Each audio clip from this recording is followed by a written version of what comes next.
Myslím, že Ali cítí nějaký potenciál, samozřejmě tady zde můžeme já vidět. už tak já si vím, o co jde, to je Bianca Johnson, ne? Zatím ji nepoznávám, protože takhle v tom pořadu nebyla. Že podle mě jí budou moc velký, že jo, protože je vyhublá. To jsou spíš malý, ne? Hele hoši, ale vy se smějete, ale s tímhle jsem měl fakt problém. Tohle je podle mě seriózní video. Jsem rád, že tady máme jaký zase vážnější video. No. To je dobrý, problém. aby to ostatní viděli. Tohle je asi problém, který znají ženský dost, asi, že jo, teda. No, Ženský chlape. a Karel. Vy parkati to video. Jako jednou mě přišly rifle, který jsem si objednal. Tyhle jsou šitý na míru z plachet na Avie.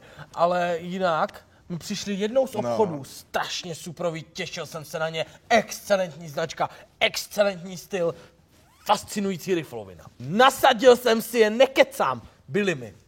Jenom slyším střelu jako kráva, hoši. Vystřelil mě knoflík do vesmíru. Zrcadlo málem vystřelený, oči vystřelený, hotovo, mrtvej holub ve vzduchu.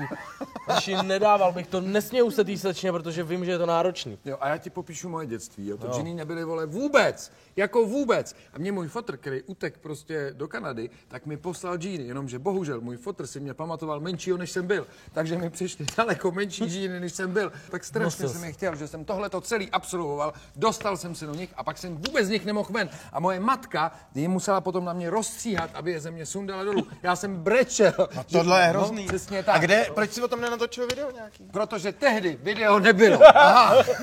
Já vám musím říct, kuci, já jsem měl stejný problém u nás v Africe, když jsem byl malinkatej. Tam nejenže jsme neměli džíny, ale ani jsme neměli kalhoty. Tam jsme museli chodit normálně jenom s lístkama takhle.